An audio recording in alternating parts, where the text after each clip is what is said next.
Welcome, friends, to the Someone Gets Me podcast. I am your host, Dianne A, and I am so delighted that you're here. This podcast was created because I believe there is a visionary leader inside each one of us who is waiting to be seen. In each episode of Someone Gets Me, you will hear useful tips from successful visionaries who will share their stories about how being seen has allowed them to take their vision out into the world with action. Why smart people hurt. Hi, I'm Dianne A, the host here at Someone Gets Me, and I have a great expert and guest with me today, Matthew Zakreski. I'm going to get it. I got his name right. I've been practicing his name because it's important to say the name right. And Dr. Zakreski is an amazing, talented, gifted man. And he's in Pennsylvania and I'm in Florida. So he's got the humidity today and I don't. So we switched it up in the weather and we're here today to really talk about why smart people hurt. Now, Matt is an expert in giftedness, and he's an expert working with people in that area of the world where our brains develop different, the way we see things is different, and the world is really a different experience than what people might typically think. I use the word visionary a lot because they're very similar, and sometimes people don't understand the nuance. And the reason why we're going to talk about why smart people hurt today is because smart people feel the world very differently. It lands on them differently, and it hurts sometimes. So I'm planning on unpacking some of the causes and, most importantly, some of the solutions that you can act on today. So you might want to get your pen and your paper, grab your coffee, and hang out with me and Matt while we talk about this exciting topic that also reminds us that we're all human and we're all just getting through this together. So take the information, and by the end of the show, you'll know how to contact Matt if what he says really rings true for you, and he'll be happy to support you in any way he can, along with myself, of course. So welcome to the show, Matt. It is such a pleasure to be here. This is going to be a blast. I'm so excited because you're an expert in dealing with smart people, gifted people. And I think that all the visionaries I work with and all the visionaries that listen to this show are also gifted, whether they know the word or not, or understand it or not. Not everybody knows the language. So I use it interchangeably in this situation. So I'd like to start off with a little bit, if you could tell us the story a little bit about your journey. Has there ever been a time where people didn't understand you? And when did you figure out you were smart? How did these kinds of things become of interest or come into your radar so that you could create the rest of your life? Yeah. And I mean, and to say again, it feels surreal to be in the podcast chair as opposed to sitting in my car listening to you. So I'm still kind of geeking out. But so I often describe myself as a grown-up gifted kid. I mean, I identify with that. I feel that. And I think it enables me to do my job as a psychologist pretty well, because I remember what it's like to feel the highs, the lows, the parts that fit and the parts that don't fit. So my journey to giftedness starts, and it's a funny story. So I'm 2 years old, and I'm at our daycare, and the woman calls my mom. My mom is also a psychologist, incidentally, so is my dad. Dr. Zakreski, and my mom picks up the phone. Yes. She goes, Matt did something, and my mom, of course, first-time parent, immediately, did he fall down the stairs? Did he drown? Was he attacked by a bear? And she goes, he wrote the word Australia. And the woman is in a panic, and my mom says, I'm sorry, he wrote the word Australia? And she goes, yes. He picked up a crayon and he wrote the word Australia on a piece of paper. And my mom said, that's interesting. Why are you calling me? And she said, I've been working with kids for 20 years. No one has ever written the word Australia at 2 years old. And my mom said, I'll pick him up at 4, and my mom has told that story my whole life. Right. And it's that first inkling that something was different about me. Fast forward a couple years, I'm in second grade, they give us a math workbook. And they say, you're in the math workbook, go home and do pages 1 and 2 for homework. So I went home and I did pages 1 and 2 for homework. And I said, well, that was easy. I'll just keep going. Kind of like Forrest Gump, right? Got to the end of the driveway, so I kept going, Mm-hmm. So I came back in on Monday and I put the book down on my teacher's desk, Miss Vaughn, and she sent me to the principal's office. Because clearly something was wrong, right? I had cheated and I remember even as a second grader thinking, that's not right. Because clearly I'm doing something that somebody else can't do. Why do I have to go talk to the principal about this? Right. Right? Like, why am I getting negative attention for this? So, our district didn't have a great gifted program, but I was able to participate in it. And my journey really takes off when I went to CTY, Center for Talented Youth, camp summer after 6th grade. And this is, today we're here to talk about why smart people hurt, right? And I think this, all 3 of these examples are going to sort of show the different layers of this. For this third example, I was getting ready to go to camp. Now, I'm super excited about this. I get to live on a college campus. I get to eat all the French fries I want. That was very important to me. Right. It still is, actually. And I remember my mom had taken me out to dinner with a couple of my friends. It's like sort of a goodbye. I'd be gone for 3 weeks. And we were dropping my friend Steven off at his house. And he's like, hey, I made you something. And it was a little like clay figure. And it's like, this is your nerd protector. Like, when you go to your nerd camp, this will keep all the nerds away from you. And I remember sitting in the back of my mom's minivan going, thanks. Because I'm like, I am one of those kids. And I have to work so hard to pretend that I'm not. Right? I have, I can't talk to you about how the fact that I read comic books because, that was not cool in the mid-90s. I can't talk about the fact that I'm super excited to spend all summer doing creative writing. You give the spin to your friends. Oh yeah, my parents wanted me to do it. I'd much rather go to, baseball camp? Yeah, baseball camp sounds great. I want to stand in a field and have balls hit at me very hard. That sounds terrible. I don't want to do that. And my mom, so Steven gets out of the car, and here's the thing, super well-intentioned, super nice guy. And my mom's like, you okay? I'm like, no, how does he not get it? How does he not get that I'm excited about this, that this is who I am? So I think about those stories, and, that first summer at CTY was transformational. And, I did 5 years as a camper, and I went back and I was an RA. It's the sort of thing that my journey into and through giftedness, I think, has been easier and more actualized than most, but it still has these moments of pain, right? Right. Because when you're a peg that doesn't fit into the system, how the system wants you to fit, there's friction. And in my line of work as a psychologist, right, friction means pain, right? And now, not all pain is bad pain, because oftentimes that friction you're feeling is you growing, and you're breaking the boundaries and the box that someone's trying to put you in. You say, no, you want me to be this small, I'm going to be this big. Visionaries aren't small. Visionaries are big, right? And to do that, to get as big as you need to go, there is pain in that process, because the world wants you to be one way, and you can't be that way.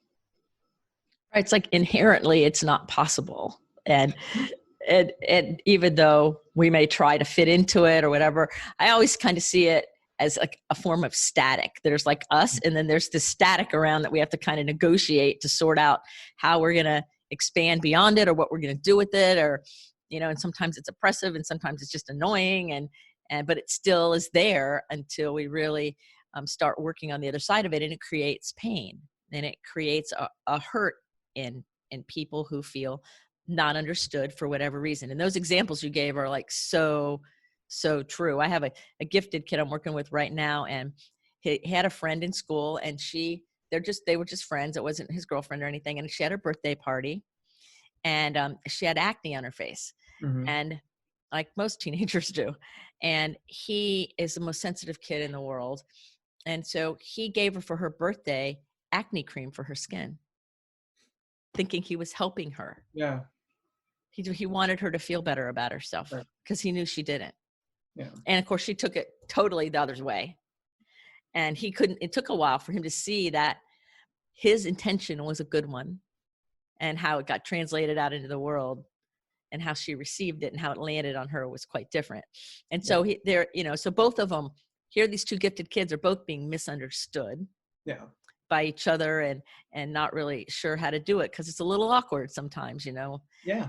And I really felt for both of them, but I could see his heart. He says, well, I just wanted to give her something that I knew would help her. Yeah. And that's really what his motive was. Yeah. He cared about her. So it's a very interesting journey. Isn't it? It's like sometimes I go, oh, okay, well, that's kind of interesting. How did that work out? So I want to talk a little bit when it talks about gifted people and smart people hurting. What do you see as a good step if somebody says, yeah, I kind of feel like I feel hurt? Like some people have like that chronic sadness or that chronic grief that just kind of maybe feels existential or may not be just kind of there and it keeps surfacing once in a while. First of all, do you see that in people? And second of all, what are some things that maybe somebody could start to look at or do to help them begin to have awareness of the hurt in order to do something or at least be able to express it to somebody in a way where they can get some relief? Yeah. And I mean, I think you named it beautifully, right? There's this hurt that sort of exists. And one of the things that I argue a lot is that to be the best version of yourself, you need to be in the best situation possible. If a flower doesn't grow, we don't blame the flower. We change the soil, we give it more sunlight, we give it more water, we give it special plant food, right? I don't sit there and yell at my daffodils, why aren't you growing, right? I move them and I protect them from my deer because the deer is just going to eat everything, right? So gifted people as a rule suffer from what I call the curse of competence. Now, I have had many jobs in my life. I have been a lifeguard, a soccer referee. I worked in a video store. For you kids out there, a video store is a place where you used to rent movies. It's a whole thing. That's a different podcast, so we'll talk about that one later. Right, that's a whole different thing. I've worked in a bar. I was a travel agent. I was a researcher. I've drawn cartoons. I've done a lot of different jobs. Mm-hmm. And would you believe it? I was really, really good at all of them because I am a very smart, empathetic person who figures things out, like a lot of gifted kids are. Right. Mm-hmm. So I had no desire to be a soccer referee for the rest of my life, but you better believe I memorized the entire rule book and knew exactly what the right calls were and got confident enough to make them. And so every job I had became this process of how do I leave this job? Because they're telling me I'm really good at it. And they want me to keep taking on responsibility and do more of it. And I hated it. I was like, this isn't what I want to do. This doesn't feed my soul. Right. But, it's like, hey, we'll give you $500 if you referee this soccer tournament this weekend. I'm 15.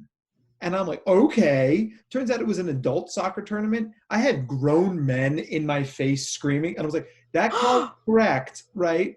With my little whistle and my little flag. Like, but it's the curse of competence. When you're good at something, people make it hard for you to stop doing it. When I was a travel agent, every time I tried to quit, they gave me more money. And when you're 23 and you've got $200,000 worth of college debt, you say, well, money is good. I will take the money, right? Mm-hmm.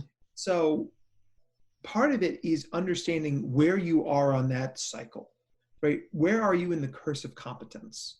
Did you find yourself, and it's amazing how many gifted people find themselves in like, oh, I have a couple of master's degrees and I'm like part-time teaching and I have a blog. I'm not really, like you're doing these like hyper functional things, but one of my clients, he's just said he wants to go and get a second doctorate because he's not really sure if his PhD in biochemical engineering is enough for him. PhD in biochemical engineering. Are you kidding me? There's like, what, 100,000 people in the country who could get that PhD. And he's like, so it always comes back to like living your values and what feeds your soul, right? Mm-hmm. I was a very good travel agent. If I had stayed at that company, and actually this is one of my other gifted kids stories, right? I had just finished a sales season. We made a bunch of money, got my bonus, hooray, hooray. And my boss calls me into a meeting and goes, hey, you've been here for a while. We're going to give you your own team. You're going to be a manager now. Salary increase. You get to take more travel. You get to do all these things. And I was like, that's awesome. I got to go home and think about it, right? You know, the classic delay technique to get more money. Right. And I went home and I had what you could probably call a quarter life crisis, right? I'm 25, 26. And I freaked out because if I took that promotion, I would have been there for the rest of my life. Don't get me wrong. Great company. Loved working for them. I mean, when you're 24 and you're single and there's like, hey, will you go to Greece for a week and check out some hotels for me? Yes, I will do that. Yes. That's right. Right. Oh, God, in a minute. I'll leave right now. But I realized like, it wasn't feeding my soul. It was putting money in my pocket and giving me a bunch of stamps on my passport. And those things have so much value. So not discounting, right? One of my therapy rules is and, not but. Mm-hmm. I was making a lot of money, but I wasn't happy. No, I was making a lot of money and I wasn't happy. Yeah. Different thing, right? So I went back in and I quit my job. And they said, what? So they offer you a promotion and you go back and quit your job. Nice. They were shocked. Well, and talk about curse of competence, right? He went to his boss and they came to me and said, okay, can you do us a favor? Can you stay on for an extra month? We will pay you a salary for this month and rewrite our training program because we need somebody to do that. And you're really good at your job. And I said, okay. So they paid me, I don't remember, I think it was $4,000 to work there for a month and completely rewrite their sales training program. And I remember saying that casually to someone and they're like, wait, what did they ask? Like, to me, that was a normal thing because curse of competence. I'm good at it. I understand it. I can communicate it. He's like, when I quit that job, they said, all right, here's a box for your stuff. The end, right? So, so because it's so easy to get stuck on that treadmill, you know, it's hard to leave jobs. But especially in 2020, it is more easy now. It's easier now than it's ever been to find a career in your calling, right? If you want to play Dungeons and Dragons, if you want to do that all day, there are professional Dungeons and Dragons leagues.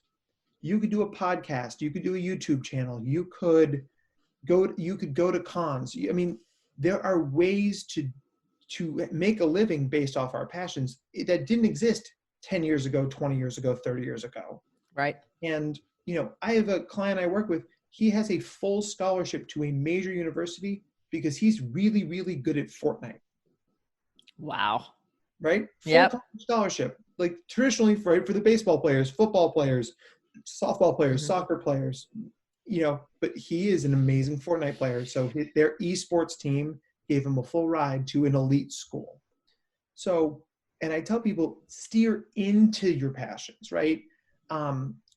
You know, and it's funny because when I do assessments, right, and I talk to the families I work with, it's almost always the dads.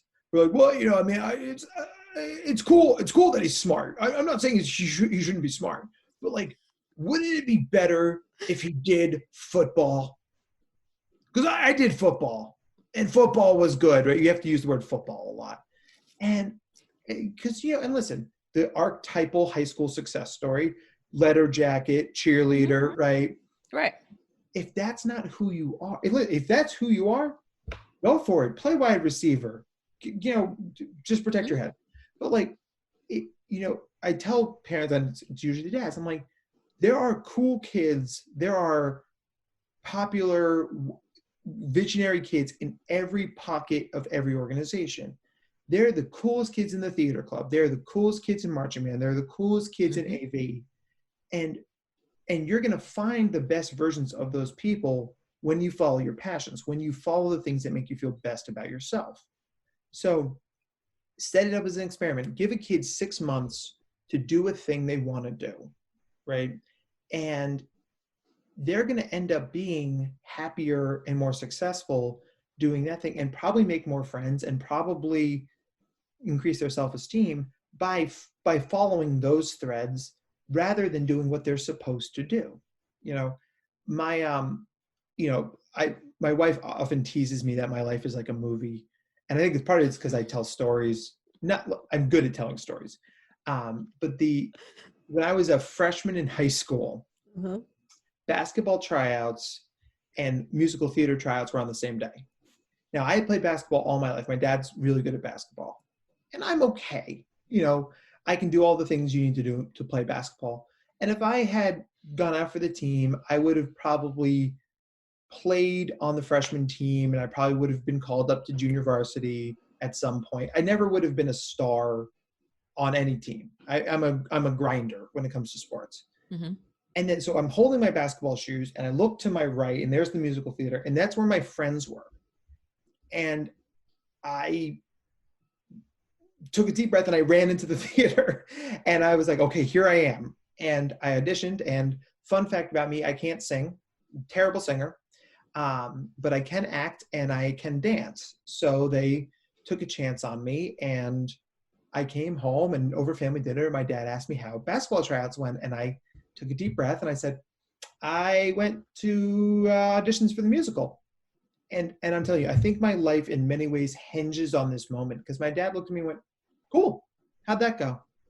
Just completely no judgment, no, like, what do you mean? It was, okay, cool, how'd that go? I said, well, I'm in the play, and I'm going to be this part in the ensemble, and I'm going to need to buy makeup, and I'm going to need to take dance lessons. And everybody nodded, and we just went about our day. And that was so seminal for me because, 6 months later, at the end of my freshman year, I have a group of friends that became my close friends that got me through high school. That I'm Right. still in touch with to this day. And, and then in college, like the theater kids became my close friends there. And I still am engaged in theater now as a grown-up. And it's one of those things that I would have been okay playing basketball. I would have made some friends. I would have done fine. But there's a huge difference for a kid between doing fine and doing well. And we want our kids to do well. We want our kids to feel good.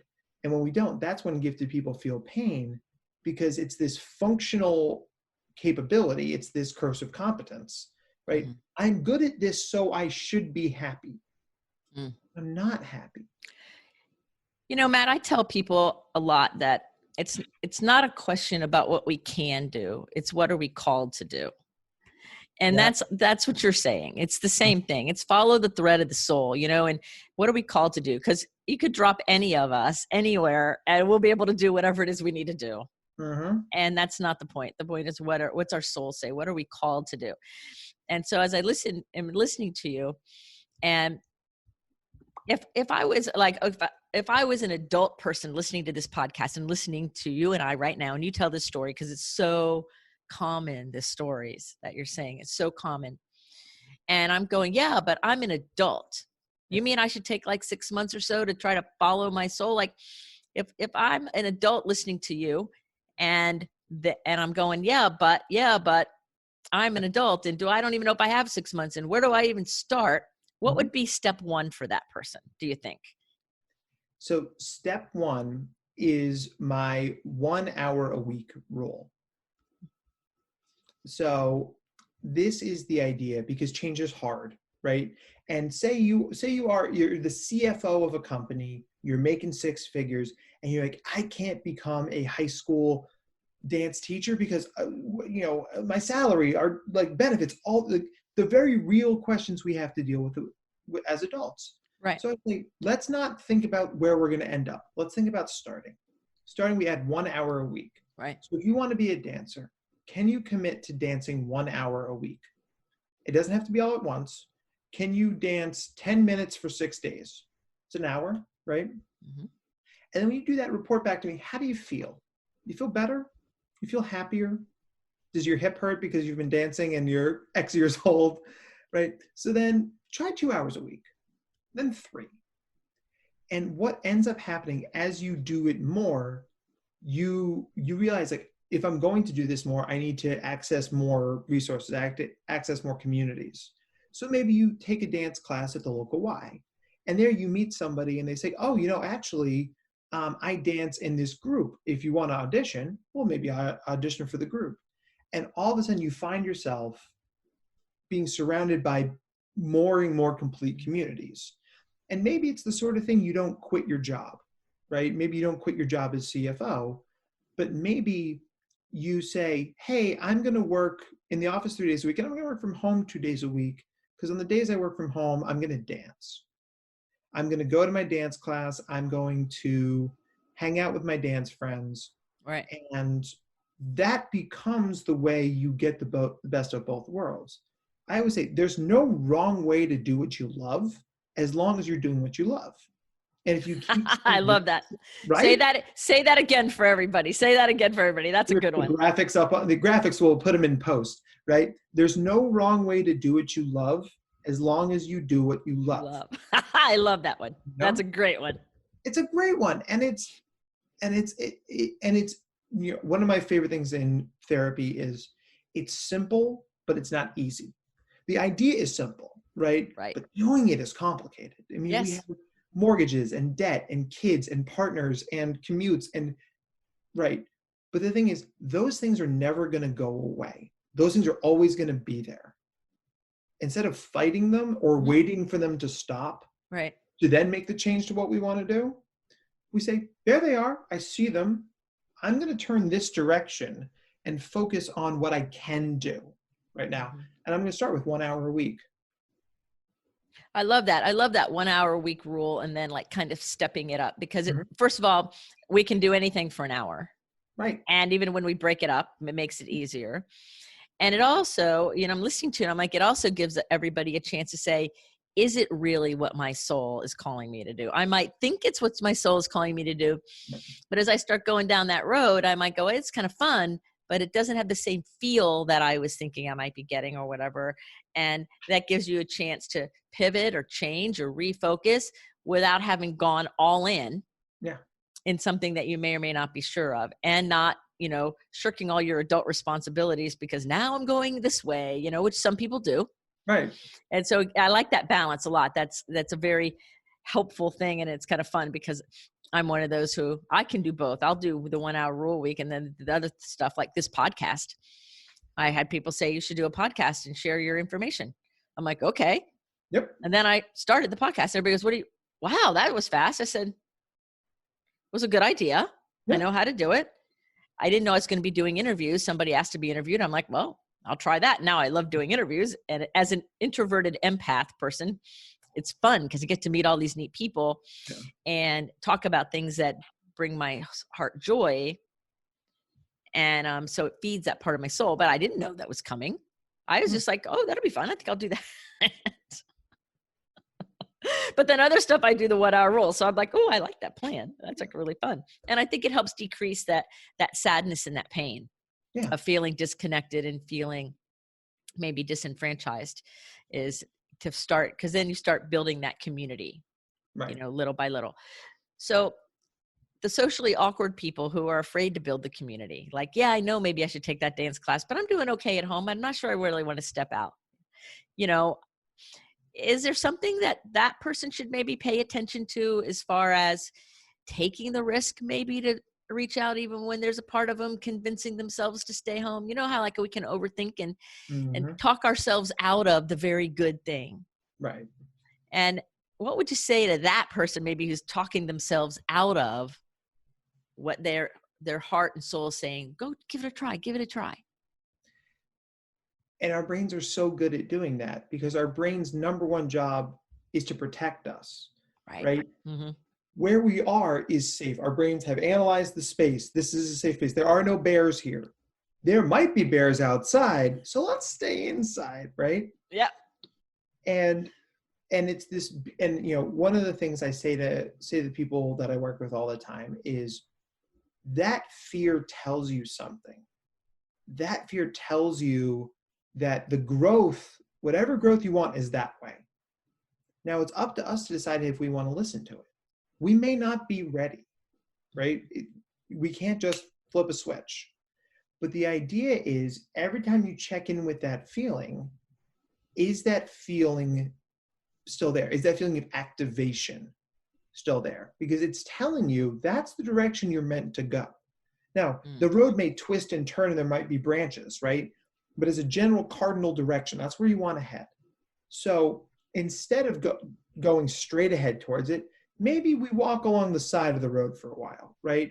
Maybe instead of taking that dance class, maybe you take Zumba at the Y, right? So you do something dance adjacent, right? Yeah. Just you dip your toe in the water, you know?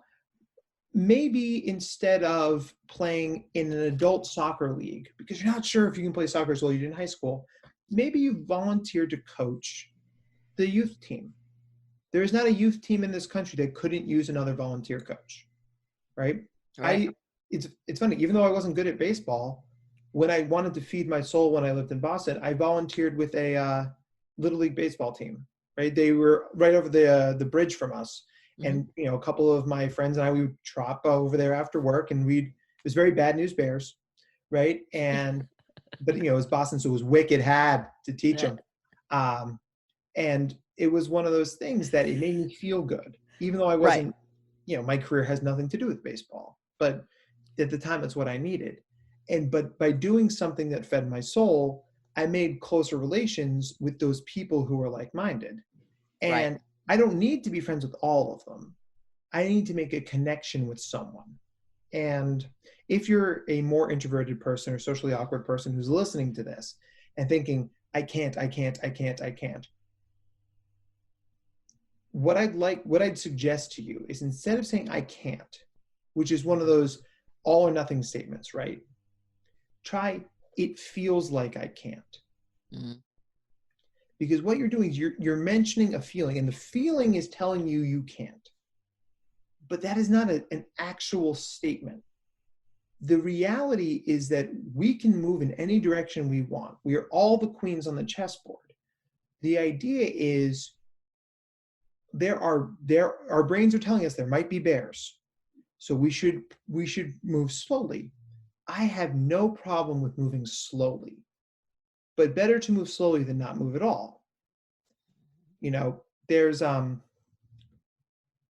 this idea, right, that if you do nothing else but take one step, that step is infinitely more than taking 0 steps. Correct. Right? Yeah, infinitely more. Infinitely, and I'm not even a math person, and that's infinitely more. And you know, the idea is Kant style thinking is top down thinking. You're looking at the thing from above and you're saying, my goal is up here, where am I all the way down there, right? If you think of it as an ice cream sundae and you have this beautiful ice cream sundae, but the cherry is rotten, the first thing you see and taste is the cherry. And it spoils the rest of the sundae, even if the rest of the sundae is what you want. But if you start at the bottom of the sundae, oh, this is a really cool cup that this sundae's in. Oh, that's vanilla chocolate strawberry ice cream. Oh, that's fudge swirl. Oh, that's candied walnuts. Oh, that's whipped cream. Oh, that's fudge sauce. Oh, rotten cherry. Well, look how high up I got before I got disappointed, right? Our brains whip us around to think top down. Right. And it's a mindset that sets you up to fail, because you're immediately looking for the flaws.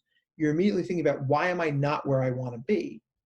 But if you start at the bottom of the staircase and take a step, you're that much closer to where you want to be.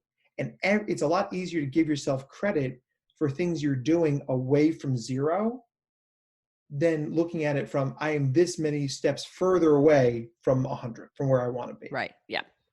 That, I love that analogy, that it's so useful, and I hear it all the time, that I can't do it because it's so big, or I'm not ready to do it, or I have this vision and I don't know how to do it. Well, and I always say, it's who you become along the way. You know, just start taking steps in the direction, and our universe will give you feedback on how great you are on course, or what's going on, or how it's unfolding.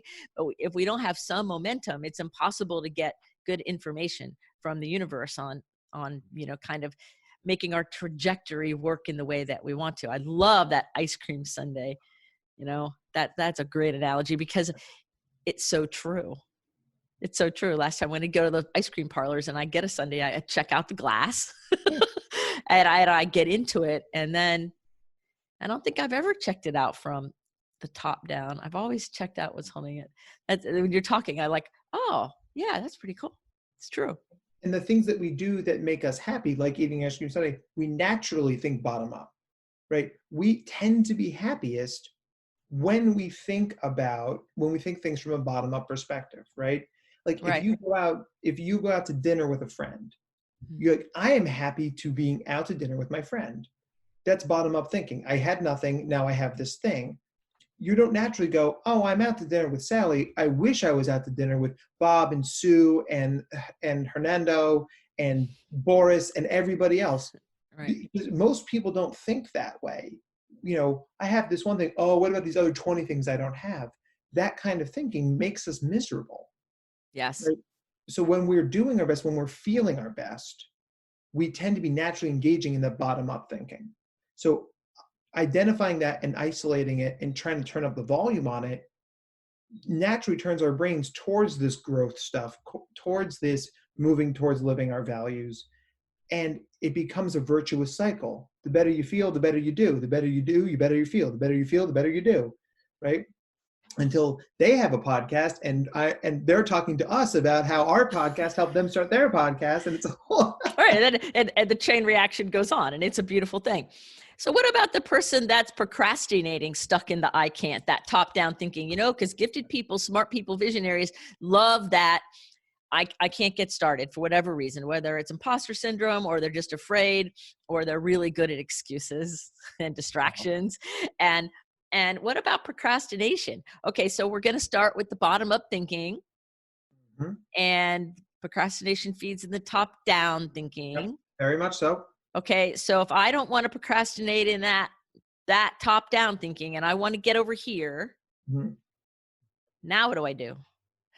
So there's so I have a 3-step plan. I tend to think of 3s for procrastination. First thing we're going to name procrastination for what it is. Dianne, what do you think procrastination really is? What emotion? Fear. Nailed it. Gold star for you. Yay, I got a star. You and the podcast of metal. Yay! Right? We're coming for you, Scott Barry Kaufman. We're coming for you. That's right. Here we come. Fear. I think procrastination is fear, and sometimes it's masked fear, but it's totally fear. Yeah. And one of the best things our brains do is our brains are in this hyper state of watching for threats, right? And so that's the sympathetic nervous system engaging when we feel threat. But we have the power to stop that process by engaging our parasympathetic nervous system. Right. And the way we do that is by naming the thing we're feeling. So I'm procrastinating, right? That's a verb. It's not a feeling. Right. So so say you're sitting down tonight, you write a book. I got to write my book, right? I really should do the laundry. I really should call Jill. We haven't talked in a couple of days, and should I sweep the baseboards? I feel like, and all of a sudden your brain is spinning on all these things you can do. And when you know that procrastination is the mask that anxiety wears, you get to name that behavior for the emotion it is. You get to say, hold on a second. I am procrastinating, which means I'm afraid. What am I afraid of? When you say that thing, your parasympathetic nervous system kicks in and re-regulates your body, and you stop feeling afraid.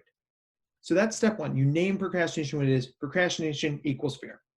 Second thing, we know that starting is much harder than going. Yes. Right? Think about starting your car. You start your car. Then once that does it, then you don't think about the noise anymore, because then you're just driving, right? So we set our expectations that starting is hard. Now, the research shows this. The research shows that if you can do something for 2 minutes, you can keep doing it. So you've got to grit your teeth for 2 minutes to get it done. Because once you get over that 2-minute anxiety threshold, then you're going to be okay. So, I literally, when I'm trying to do something I don't want to do, and there's plenty of things I don't want to do, I set my timer for 3 minutes, not 2, because I want to get past it. I want to roll down the down slope. Right. And so if I'm writing and I'm fighting it, I'm like, I don't want to write. And then all of a sudden, ding, ding, ding, ding, and I realize, and I look up and I go, oh, I wrote 2 paragraphs. I'm going to keep going, right? It's the starting that's hard, not the going. And the problem is our brains get so focused on the going, we forget about how hard it is to start. Mm-hmm. And then the third thing is, and this is probably the part that's going to feel best, is reward yourself. When one of the things that, it's funny, I joke about this all the time. I let my kids curse in session if they want to. Oftentimes kids can't curse at home or at school. So if they want to say bleep, bleep, bleep, bleep, bleep with me, I'm cool with it. The only word I don't let my kids say is the word should. Because the word should is all the possibility of could. Could is like infinite possibilities. Mm-hmm. But should is the shame plus could. Mm-hmm. So you're beating yourself up for something you haven't done. And that only makes us feel worse and therefore makes it harder to move. I should be on the basketball team.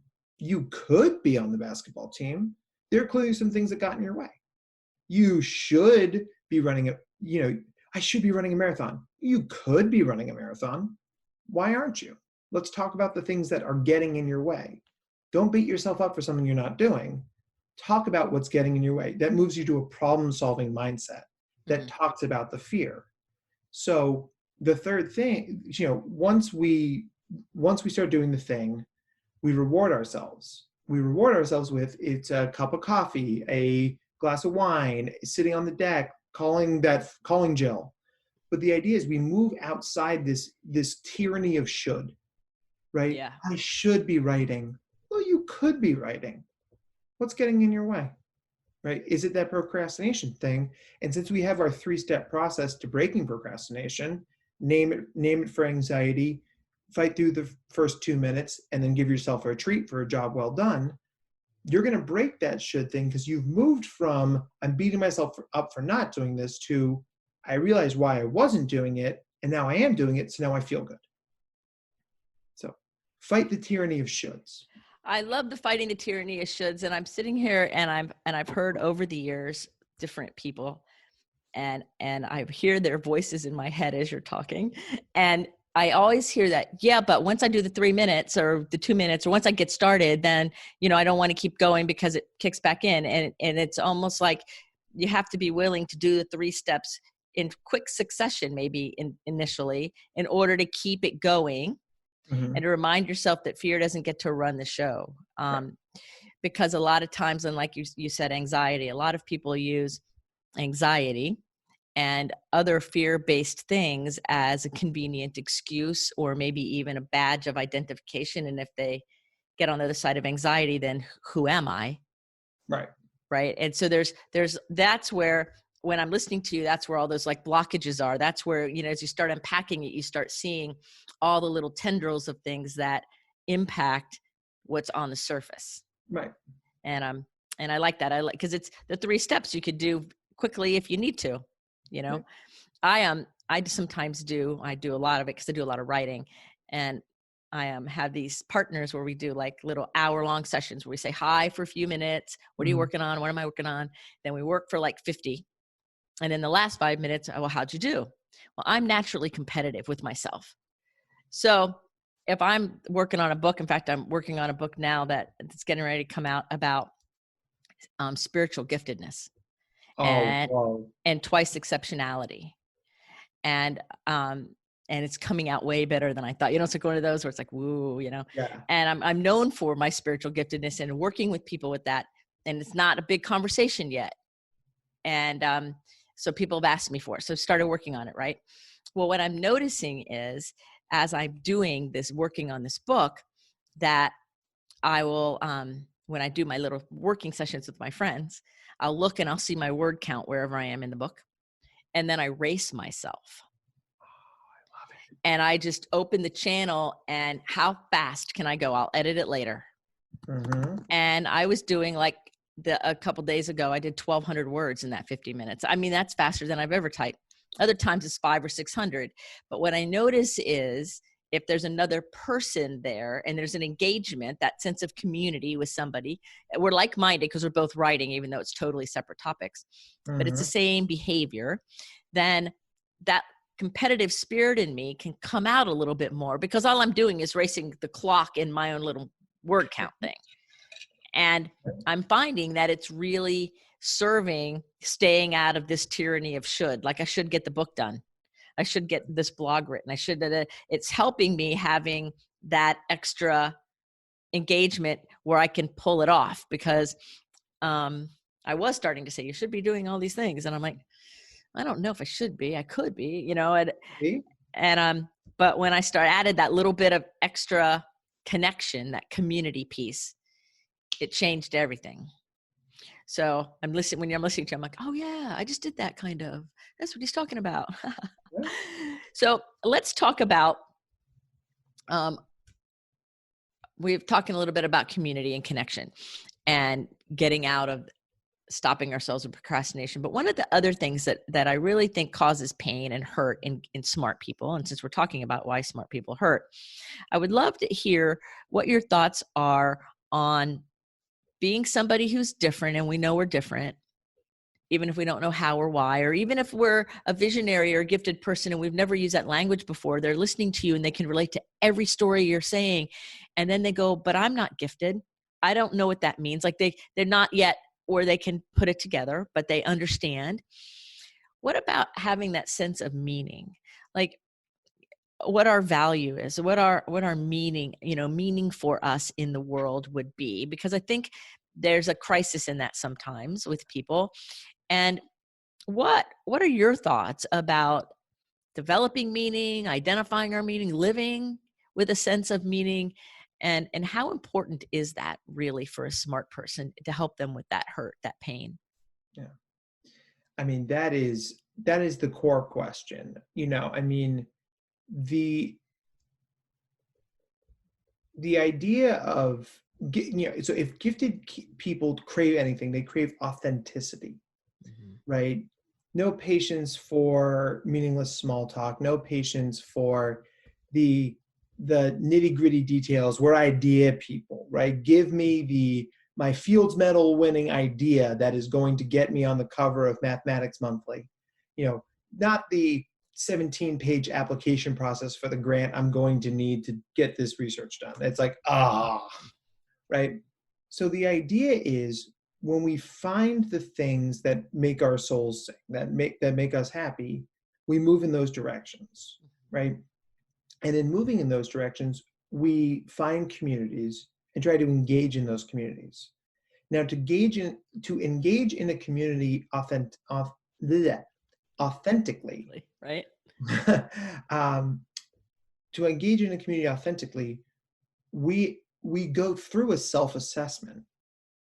One of the things that I think about a lot in terms of engaging in communities is leadership, right? Mm-hmm. So I tend to find myself in leadership positions, and because I have some natural leadership qualities, and B, because I try really hard, and C, because I'm good at stuff.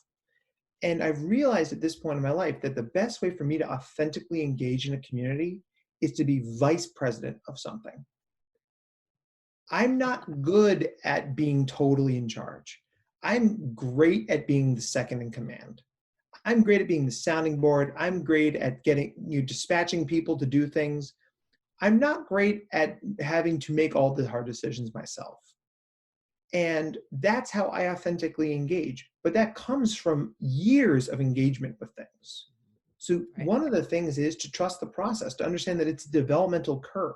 The things you need when you're 20 are not the things you need when you're 30, 40, 45, whatever. If you want to dance, maybe you're not somebody who goes for the solo in the Swan Princess. Maybe you're somebody who works the lights. Maybe you're somebody who sells tickets. Maybe you're somebody who works to wrangle the little kids to make sure they're on stage where they're supposed to be. There's no wrong way to engage in a community if you're engaging in it authentically. We get into this mindset, right, where the only way to be a part of a community is to be the best. I had a kid tell me today, what's the point of playing basketball if I can't be LeBron James? There's only one LeBron James, and he's probably in the 99.9th percentile of basketball players ever. So you're telling me that you can't play basketball unless you're one of the top 5 basketball players of all time? Then by that logic, no one should play basketball. And it's absurd. I said, what do you like about playing basketball? He's like, I like shooting 3-pointers. I want to be like Steph Curry. Cool. So maybe you find a basketball team that needs you to shoot 3-pointers. Mm-hmm. Right. Right. Don't, this idea of like, don't be somebody you're not, that curse can hold us from joining the communities we want to join. But once we're in those communities, it can rear its ugly head again. Right. Like, oh, the only way for me to be in the theater is to be, to be the lead in all the plays. I said, I'm not a leading man on the theater. I'm a comic relief guy. I like being the comic relief guy. I steer into that. I'm much happier being the goof, the fool, than I am singing the aria because, well, once again, you don't want me to sing. But that's how I engage authentically. I teach, I laugh, I joke, I tell stories. Give yourself time after you do something to reflect on it. What parts of this worked for me? What felt good? What felt okay? And what didn't feel so good? When you ask yourself those questions, you make space for your brain to hold those experiences. And not as, oh, this was bad because this bad thing happened. You acknowledge that every time you do something, there's some good stuff, there's some okay stuff, and there's some bad stuff. When you make that part of it, you take that feedback and it always moves you in a more authentic direction. Wow. That's really amazing. That is really good advice. I could sit here and ask you questions all day long. 10-hour podcast. And the thing that I'm really enjoying about listening to what you're saying is a couple things. One is because you're a psychologist that actually is animated and has really practical things to say, that doesn't just run up in the head and say all this theory that is not really applicable to the listeners and the people out there. I want everyone who's listening to us to leave this conversation feeling hope and feeling confident that they can try one thing or have one thing work in their favor to brighten their life, right? And you've been nailing it. Well, every question is like, oh, that's perfect. Oh, that's perfect. I just really like this. And it's interesting, y'all, because I just met Matt a little while ago. I have intuitively asked all these questions and he had no idea, and there's no script.